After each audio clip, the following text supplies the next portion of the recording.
우리 옆에 계신 분과 함께 인사하겠습니다. 사랑하고 축복합니다. 예수 믿는 것이 행복입니다. 예. 오늘 봉독한 말씀을 가지고 너는 행복자로다, 그런 제목으로 함께 은혜를 나누려고 합니다. 우리가 세상을 살아가면서 가장 행복할 때가 언제였습니까? 저는 행복이 그렇게 대단하다고 생각이 들지 않습니다.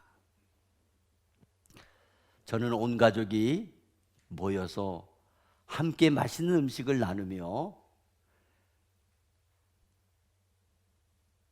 각자의 현장에서 있었던 이야기들을 나눌 때 가장 행복한 것 같습니다.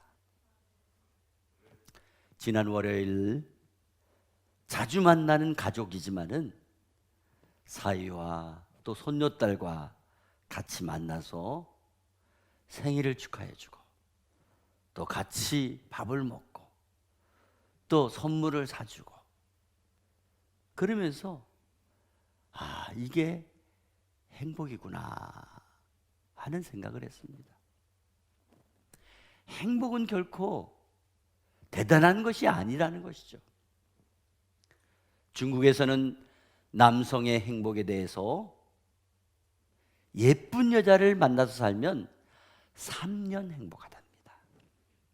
그리고 착한 여자를 만나서 살면 30년이 행복하답니다. 그리고 지혜로운 여자를 만나서 살면 3대가 행복하다고 합니다. 한마디로 지혜로운 여자와 결혼해서 사는 것이 오래도록 행복하다는 그런 말이겠죠. 반면에 여성의 행복은요, 잘생긴 남자를 만나서 결혼하면 그 결혼식에 3시간 행복이 보장됩니다. 3시간. 그리고 돈이 많은 남자를 만나서 결혼하면 통장 3개의 행복이 보장된다고 합니다. 그리고 마지막으로 가슴이 따뜻한 남자를 만나서 결혼하면 평생의 행복이 보장된다고 합니다. 이렇게 행복에 대한 기준이 여러 가지가 있습니다. 또 오늘날 생활 속에 행복에 대한 이야기가 있습니다. 사우나에 가서 목욕을 시원하게 하면 반나절이 행복하답니다. 미장원에 가서 혹은 이발관에 가서 머리를 예쁘게 하거나 남자는 면도를 하게 되면 하루가 행복하답니다. 새로운 스마트폰을 구입하게 되면 7일 동안 행복하답니다. 새 옷을, 예쁜 옷을 사서 입으면 열흘 동안 행복하답니다.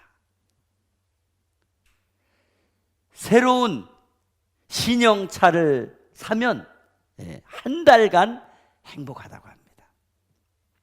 그리고 새 집으로 이사하게 되면 6개월간 행복하다고 합니다. 그리고 결혼을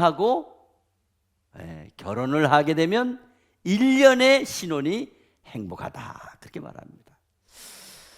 조금 긍정이 되세요?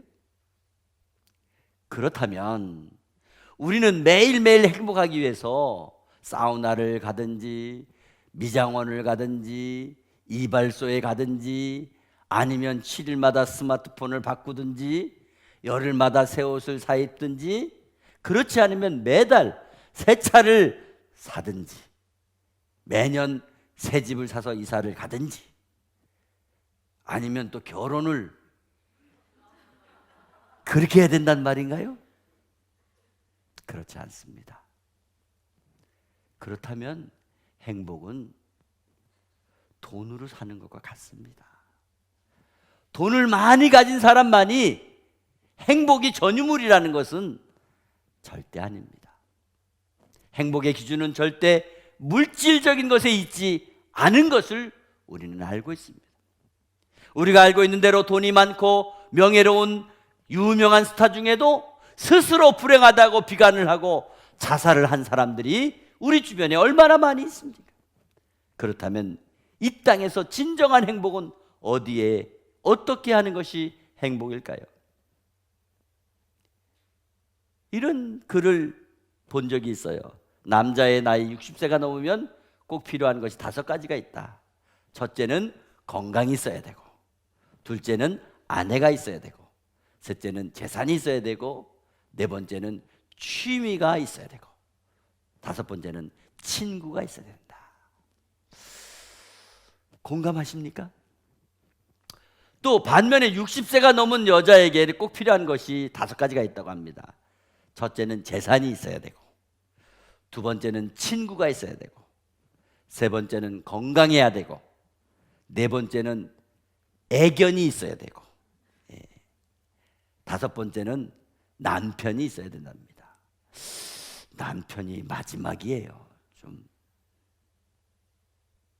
이보다 더 재밌는 이야기도 있습니다. 연세가 많으신 할머니가 꼭 필요한 5가지가 있는데, 첫째는 딸. 네, 딸이, 여자 할머니들은 딸이 있어야 될 것 같아요. 제 아내를 봐도 그런 것 같아요. 그 다음에 돈은 안 빠지는 것 같아요. 그 다음에 건강도 그렇고, 친구, 마지막이 찜질방이 있어야 돼요. 찜질방. 할머니들은 찜질방. 예. 할아버지들은요, 딱 1가지 필요하대요. 근데 5가지로 이야기하죠. 마누라, 아내, 애들 엄마, 집사람, 와이프. 한 사람이에요. 참 재밌는 말입니다. 나이가 젊을 때는 무엇이든 다 있어야 행복하다고 생각을 하고, 나이가 들어서는 또 행복하기 위해 필요한 조건이 있다는 말씀입니다. 그렇다면 이러한 행복의 조건을 다 알고 살아가는 세상 사람들은 다 행복하게 살아가고 있습니까? 아닙니다. 사람은 만족함이 없습니다. 그러므로 진정한 행복은 어디에서 찾을 수 있는 걸까요? 오늘 우리가 봉독한 본문 말씀에 보면 모세가 마지막으로 쓴 신명기 중에서 가장 마지막 부분에 기록된 내용이 모세의 나이 120세가 되어서 이제 곧 임종을 앞두고 기록한 말씀입니다. 그런데 평생을 잘 마무리하고 있는 그런 시점에서 모세는 영원 구원의 감격과 기쁨을 하나님 앞에 송영시로 올려드리고 있는 것입니다. 이 장면을 생각해 보게 되면 모세는 마지막 숨을 거둘 때까지 하나님께서 주신 영원 구원의 감격과 그 기쁨을 잃어버리지 않았던 참 신앙이라는 것을 금방 알 수가 있습니다.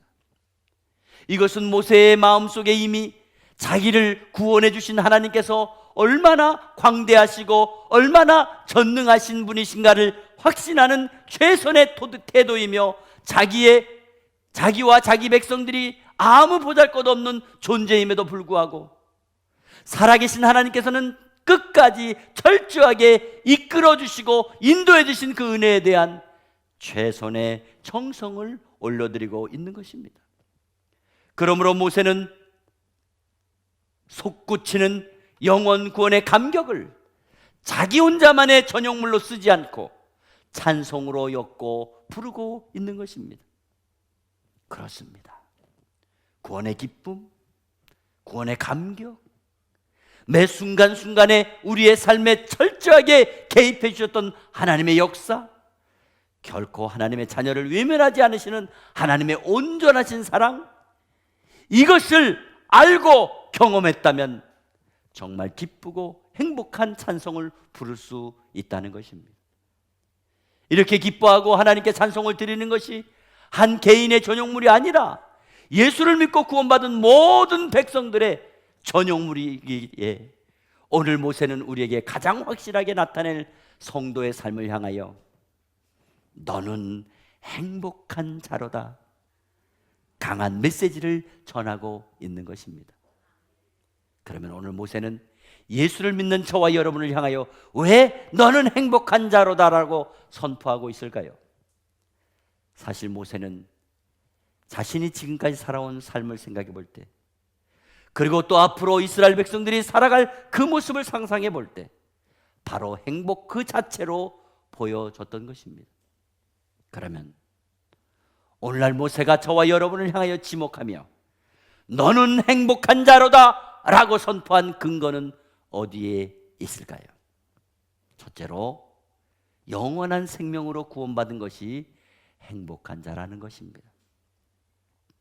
오늘 본문 29절 상반절에 보면은 이스라엘이여 너는 행복한 사람이로다. 여호와의 구원을 너같이 얻은 백성이 누구냐? 여러분, 예수 믿는 여러분이요, 여러분은 행복한 사람입니다. 여호와의 구원을 당신들 같이 얻은 백성이 누구입니까? 라는 그런 말씀을 하고 있는 거예요. 이스라엘 백성들은 구원을 받은 하나님의 자녀들을 상징하는 것입니다. 영적인 이스라엘을 말씀하는 것입니다. 여기 하나님의 자녀는 행복한 사람이라고 선포하고 있습니다. 왜 행복한 사람이라고 말씀하고 있는 겁니까? 하나님의 구원을 얻은, 그리고 너같이 특별한 혜택을 받은 그런 백성이 어디에 있냐는 겁니다. 이것은 비교급을 사용해서 특별하지 않느냐라고 강조하고 있는 말씀입니다. 한마디로 하나님의 구원을 너만큼 많이 받은 백성이 어디에 있겠느냐. 여기 보게 되면 모세가 보기에도 자기가 직접 경험한 것만 봐도, 그리고 분명히 어떤 대상과 어떤 상대를 비교해 봐도 확실하게 차이가 날 정도로 하나님께서 주신 것이 귀하기 때문에 행복을 실감할 수밖에 없다는 중요한 말씀을 하는 것입니다. 갈라디아서 1장 4절 말씀에 그리스도께서 하나님 곧 우리 아버지의 뜻을 따라 이 악한 세대에서 우리를 건지시려고 우리 죄를 대속하기 위하여 자기 몸을 주셨으니 하는 말씀이 있습니다. 여기 말씀에 보면 우리 죄를 대속하기 위하여 자기 몸을 주셨다고 말씀하고 있어요. 우리를 죄에서 구원해 주시기 위해서 당신의 몸까지 내어주셨다는 그 의미가 얼마나 귀하냐 말이에요. 네. 우리가 죄인이라는 점에서 과연 어떻게 구원을 당연히 받아들일 수가 있겠습니까? 그러나 그럼에도 불구하고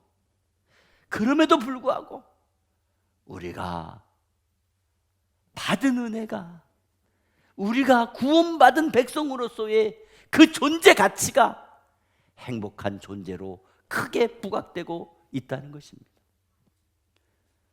모세는 가나안에 들어갈 수 있는 자격이 전혀 없는 이스라엘 백성들임에도 불구하고 이제 앞으로 가나안 복지에 들어가게 될 것을 생각하니 보니까 더 가슴이 벅차고, 자기도 모르게 가나안 땅에 들어가 살아가는 그 백성들을 상상하고 얼마나 행복해할까 생각했던 거예요.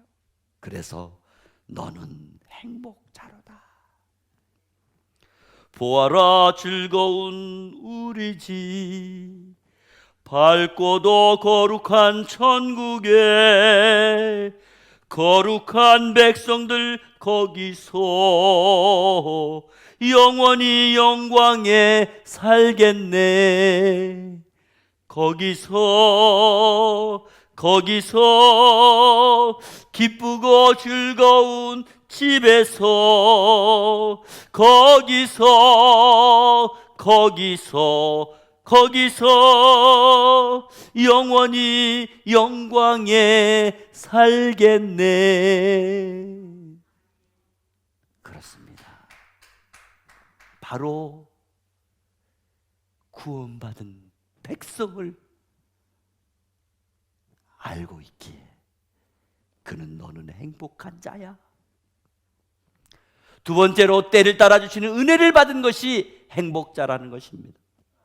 오늘 본문 29절 중반절에 보니까 그는 너를 돕는 방패시요 내 영광이 칼이시로다. 내 영광이 칼이시로다. 모세는 여기에서 분명히 지금까지 살아오면서 하나님의 도움 없이 아무것도 할 수 없었다는 사실을 경험했으며, 또 앞으로도 하나님께서 도와주시기만 하면 뭐든지 다 할 수 있다고 하는 확신을 터득한 것입니다. 하나님께서 도와주시고, 하나님께서 막아주시고, 하나님께서 인도해 주시고, 하나님이 힘이 되어주시면 그 사람은, 그 인생은 이 세상에서 못할 것이 없고 못 얻을 것이 없고 못 가질 것이 없다는 사실을 모세는 일평생을 통해 충분히 경험했기 때문에, 그러므로 그 백성인 이스라엘 백성들을 향하여 너는 행복한 사람이야 선포하고 있는 것입니다. 고린도후서 9장 8절 말씀에 사도 바울은 고린도 교인들을 향하여 하나님이 능히 모든 은혜를 너희에게 넘치게 하시나니 이는 너희로 모든 일에 항상 모든 것이 넉넉하여 모든 착한 일을 넘치게 하려 하심이라고 말씀하고 있습니다. 즉 하나님께서 우리에게 은혜를 베풀어 주셨기 때문에 못할 것이 하나도 없다는 거예요.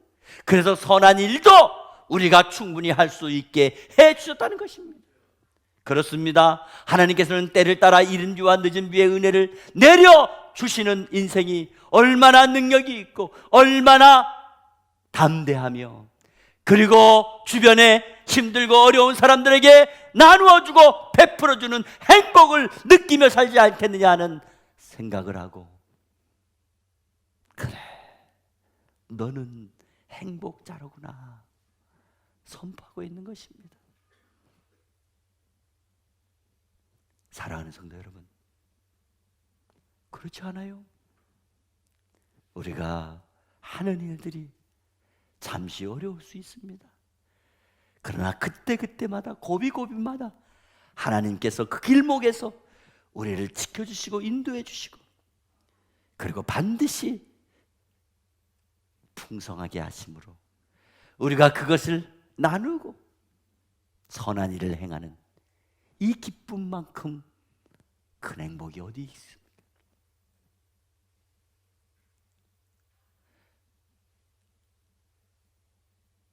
작년에 우리 총회에서 목사님들의 응급비를 세례교인 헌금으로 드리지 않았어요? 그때 우리 교회가 총회에서 두 번째로 많이 드렸어요. 네. 제일 많이 드린 교회가 수원 명성교회예요. 그리고 우리보다 교회가 큰 교회들이 많았는데 우리가 두 번째로 드렸어요. 얼마나 행복하겠어요. 우리가 어떻게 어떤 것을 누리고 있느냐 하는 것, 그것도 행복인데 그 행복을 나누어 줄 수 있다는 것은 더 큰 행복인 줄 믿으시기 바랍니다. 세 번째로, 삶의 현장에서 승리하는 인생이 행복한 자라는 것입니다. 오늘 본문 29절 하반절 말씀에 내 대적이 내게 복종하리니 내가 그들의 높은 곳을 밟으리로다. 할렐루야. 오늘 모세는 앞으로 이스라엘 백성들이 대적할 수 있는 수많은 적들이 있지만은 그 적들이 이스라엘 백성들 앞에서 복종하게 될 것이라고, 또 그들의 땅을 다 정복하게 될 것이라고, 그 사실을 밀리 알고 있기에 너는 행복자로구나 선포하고 있는 것입니다. 우리가 인생을 살아가면서 대적해야 될 대적들이 얼마나 많이 있습니까? 주변 환경이 얼마나 변화무쌍합니까? 요즘 같으면 코로나가 될 수도 있겠지요. 그런데 그런 대적할 대상들이 이미 저와 여러분에게 복종할 것이고, 그들이 가지고 있는 모든 것들을 우리가 다 얻게 될 것이고, 우리가 승리하는 그런 기쁨이 얼마나 크고 얼마나 대단하겠습니까? 요한복음 16장 33절 말씀에 이것을 너희에게 이르는 것은 너희로 내 안에서 평안을 누리게 하려 함이라. 세상에서는 너희가 환난을 당하라. 담대하라. 내가 세상을 이겼노라 말씀하셨습니다. 이 말씀은 예수님께서 우리가 앞으로 당할 환난과 질병과 여러 가지 고난과 심지어 죽음에 대한 것까지 다가올 수 있지만 이겨내게 하신다고 말씀하신 것입니다. 그러므로 우리가 참 평안을 누리게 될 것이라고 말씀하고 있습니다. 여기 평안을 다른 말로 바꾸게 되면요, 만족함입니다. 그리고 행복이라는 말입니다. 오늘 모세는 이제 마지막으로 이 세상의 삶을 마무리하면서 앞으로 이스라엘 백성들이 하나님의 사랑과 은혜로 얻을 그 구원과 그 축복과 그 승리를 생각해 보니까 그들이 얼마나 행복한 존재인가를 알게 된 것입니다. 그래서 마지막으로 하나님을 향한 환송의 찬양을 올리면서 너는 행복자로구나. 여러분, 모세가 지금 생생한 젊은 사람이 아니에요. 모세가 지금 이 땅에 사는 사람이 아니에요. 이제 곧 죽음이 임박했어요. 그런데 마지막 죽으면서 그는 우리에게 축복을 선포하는 겁니다. 오늘 모세는 영적 이스라엘 된 우리가 구원을 얻게 되고 하나님의 도움을 받게 되고 못 가질 것이 없고 못 얻을 것이 없고 못 이길 것이 없고 또 모두 다 차지하게 될 것을 그는 알기 때문에, 봐왔기 때문에, 그리고 영적인 눈으로 보고 있기 때문에 그는 당연히 우리에게 행복한 사람이라고 말씀하고 있는 것입니다. 여러분, 멋지지 않아요? 그런데 가장 큰 축복이 뭡니까? 그 행복이 뭡니까? 바로 가나안에서, 영적인 가나안인 천국에서 우리가 영원히 살아간다는 것입니다. 그 행복을 더 크게 강조하는 것입니다. 그럴 때 데살로니가전서 5장 16절 말씀이 생각나지 않습니까? 항상 기뻐하라. 항상 기뻐하라. 쉬지 말고 기도하라. 범사에 감사하라. 이는 그리스도 예수 안에서 너희를 향하신 하나님의 뜻이니라. 내가 사망의 음침한 골짜기로 다닐지라도 해를 두려워하지 아니할 것은 주의 지팡이와 막대기가 너희를 안위하시나니. 사랑하고 복된 성도 여러분, 우리는 지금 코로나라고 하는 전혀 생각지도 못했던 삶의 장애물을 만나고 있습니다. 앞이 잘 보이지 않고 희미합니다. 그래서 우리의 삶이 얼마나 더 불행하게 되었습니까? 더 이상 희망이 없어 나약해지고 있습니까? 우리가 지금까지 무엇으로 인해 행복했으며 누구로 인해 행복할 수 있었습니까? 우리는 주 예수 그리스도를 믿음으로 행복한 줄 믿습니다. 주 예수를 믿고 영생을 약속받은 자에게 행복한 줄 믿습니다. 그리고 하나님의 자녀가 되었을 때에 부수적으로 하나님께서 그의 자녀들의 삶에 직접 개입하셔서 우리를 위해 싸워주실 것이고, 우리를 인도해 주실 것이고, 우리를 도와주실 것이고, 우리를 승리하게 하실 것이고, 결국 행복자가 될 줄로 믿습니다. 오늘 우리는 우리를 사랑하시는 하나님 때문에, 예수님 때문에 행복한 귀한 권속들입니다. 자신 있게 행복을 선포하며 영원한 것을 기대하며 살아가는, 그래서 이 세상이 줄 수 없는 참 행복으로 이 세상을 이기고 살아가는 저와 여러분 다 되시기를 주 예수 그리스도의 이름으로 축원합니다. 축원합니다.